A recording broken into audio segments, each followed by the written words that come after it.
Theresa Villiers. I'm delighted to honour the 550th celebrations of the Battle of Barnet, the ceremony that we just attended. Firstly, Theresa, can I ask you, do you share my enthusiasm for the work of the Barnet Society and the Barnet Museum in making local people aware of this, and any comments on the banners and signage in the high street? I certainly share your view that it's great that we've had so many local groups like the Barnet Society, Barnet Museum, the team behind the festival, highlighting Barnet's heritage in this 550th anniversary of the Battle of Barnet. We're unique in the Greater London area in having a recognised battlefield, and 550 years from that foggy Easter Sunday when the Yorkists confronted the Lancastrians, I think it's great that we're all here to remember that. Excellent, Theresa. Of course, Theresa Villiers is a member of a very distinguished classical English family. Do you have any idea on which side your ancestors would have inclined in the battle? Well, to be honest, I think I probably had ancestors on both sides. I think when you go back that far, most of us do, given the multiplicity of ancestors we've got. But I've been wearing my white hat with white roses today to mark an affiliation. I've always had an interest in the Wars of the Roses, and tend to be a bit of an Edward IV and Yorkist supporter over the Lancastrians. Of course, it was great that Henry VII, who 14 years later defeated Richard III at Bosworth Field, it's great that he managed to unite the two roses by marrying the daughter of Edward IV, I believe. So we now have this combined Tudor rose.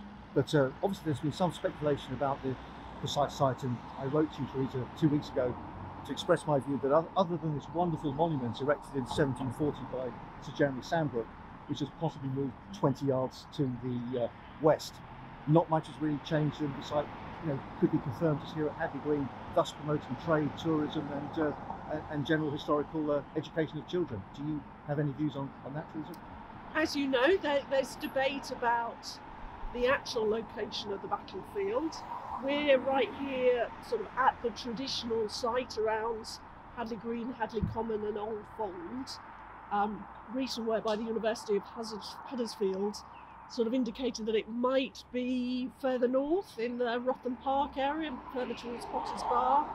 I think we just don't know the answer yet, but having sort of done some reading on this recently in preparation for a speech in Parliament, that kind of confirmed to me that I think there is still a strong case for the traditional battle site being the location where the conflict actually took place. But I hope that there'll be further work in the future so that we can solve that mystery once and for all and establish whether this traditional site is the one, or whether in fact it may possibly be slightly further north. Thank you so much. Scott, would you like to say a few words about the strategic importance of the Battle of Barnet in Easter's Day 1471? Sure. I think the first thing about the battle to say is just about the scale. Here we live in Barnet, and we walk across Hadley Green, and to think of 25,000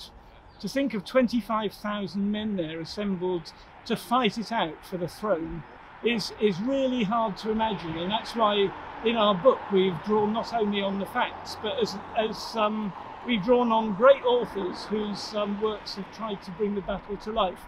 So the sheer numbers for a start, the fact they were using so many guns in an age when the arrow was still the dominant weapon is also very significant.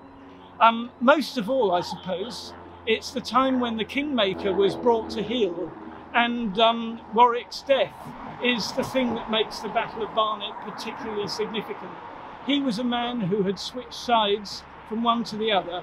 He was the power behind the throne, and now he was dead alongside his brother after this dramatic battle.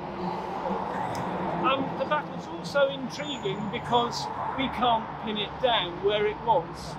And my feeling is that it was close to Barnet, using the terrain so that Warwick commanded this high ground looking over London, with Edward's forces coming up onto Hadley Green to meet them through the fog on that morning of April the 14th. And so it's also a dramatic story. It's a story of intrigue, and the battle could have gone either way. It was luck, it was fog, it was the idea of betrayal. All of these things are stirred into the pot of battle, and that's what makes it significant and dramatic for me. Could you just say a few more words on what I consider to be the immense significance, underappreciated, of the Battle of Barnet? Because even though it was the first of two, it did lead to the death of the Earl of Warwick. Okay, so Warwick was the thread that ran through the Wars of the Roses up until his death at the Battle of Barnet. After all, he was the man who supported Edward until Edward married Elizabeth Woodville. At the time when Warwick was negotiating a marriage for the king in France, this was a betrayal, as Warwick saw it, and caused him to switch sides eventually to support the Lancastrians. But Warwick was a pyramid of patronage.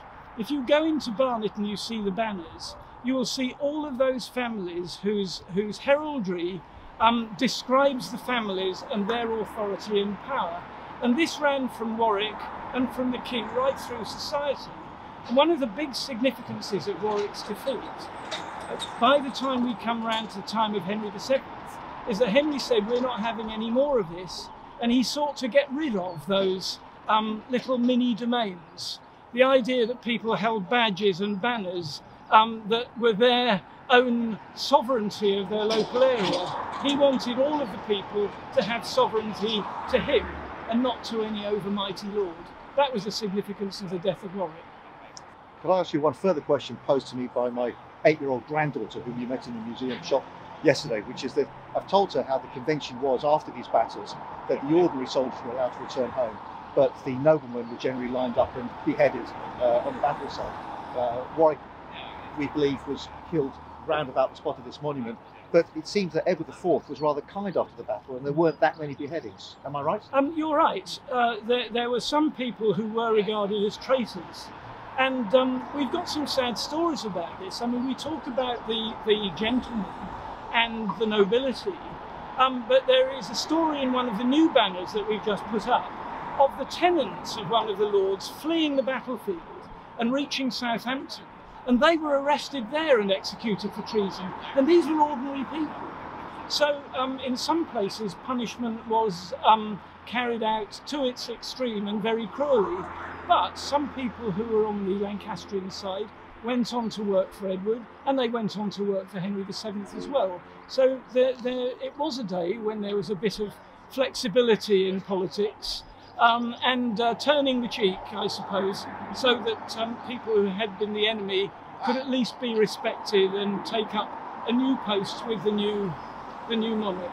Well, with the funeral of Prince Philip coming up on Saturday, it's good news to know that even through history, monarchical families allowed some rehabilitation of fighting family members.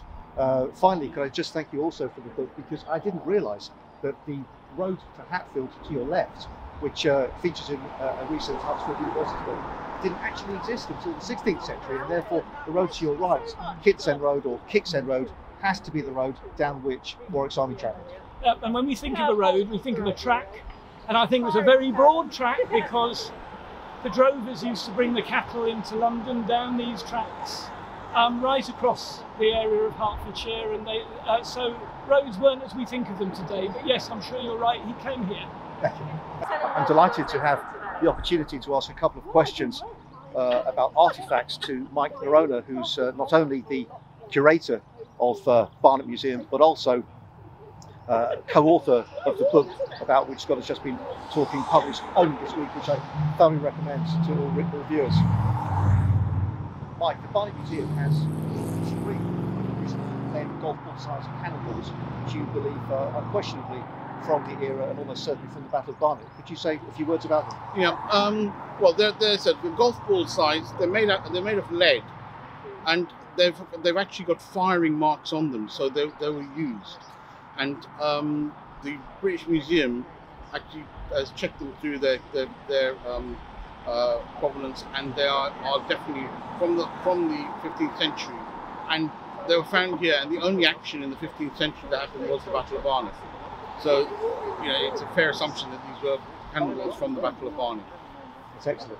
And do you have any final thoughts on location to add to your book, which comes out pretty strongly in favour of this flat plateau lands, Hadley Green? Without evidence, no one can really be certain about where the battle was.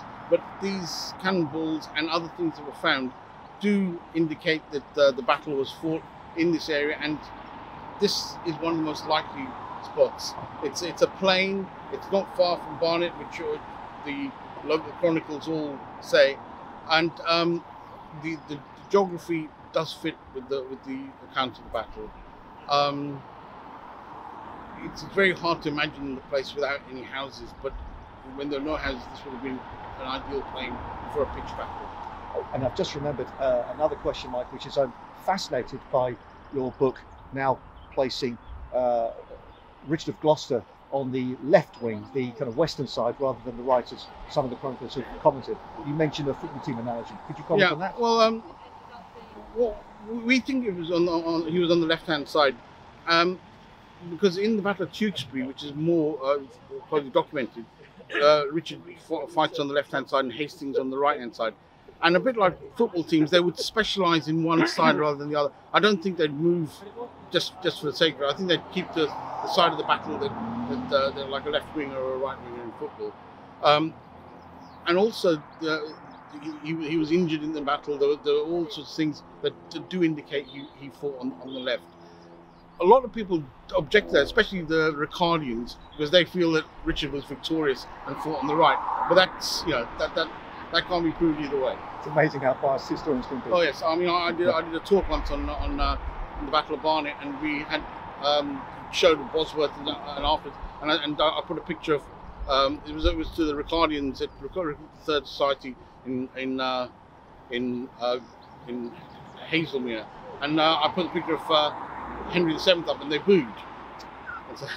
Some people have got very long memories. Well, thank you very much indeed. Thank you. With Susan Skedd, who is the director of the Barnet Medieval Festival, played a prominent part, probably the main force behind the ceremony that we've just witnessed here at the monument, erected by Sir Jeremy Sernbrook in 1740. Susan, how challenging was it to organise the arrangements for today? Well, I think it's challenging for anyone at this point in our history to know what's going to happen, what's going to be feasible. So we always planned a small event, whether there be actually any dignitaries present, that was going to be in the, for the restrictions to tell us. But we were delighted to have our honoured guests here and to have a socially distanced ceremony. Unfortunately, we couldn't broadcast this to the wider community. We couldn't have a large gathering, but it's wonderful that you are recording it today so you can share it with a wider audience. That's very kind, Susan. Would you mind just, for the camera, listing the dignitaries who did attend the ceremony? Yes, we were honoured to have with us today the Deputy Mayor of Barnet, the Deputy Lieutenant of Barnet, the Queen's representative, Theresa Villiers, our local MP, David Longstaff, one of our councillors, and Bob Burstow, who is Chair of Barnet Medieval Festival.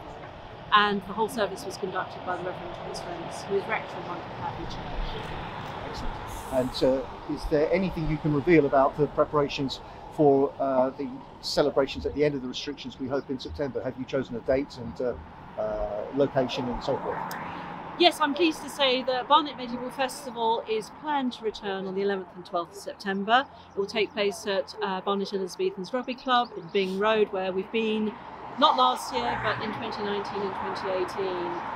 Now, with the restrictions of the pandemic, we are not quite sure whether we'll be able to deliver the festival as previous years.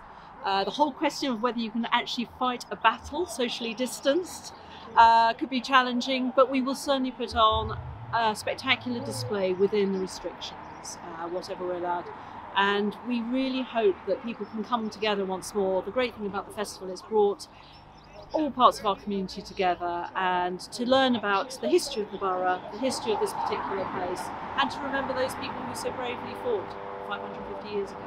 Fantastic. Well, thanks for all you do. I'm sure, as a grandfather to an 8-year-old who's fascinated by the battle, that the work you do will really help educate the next generation about the strategic importance of preserving the site and commemorating it for the future. Are there any plans to do more work to perhaps attract tourism to Barnet and visit this site here at Hadley Green?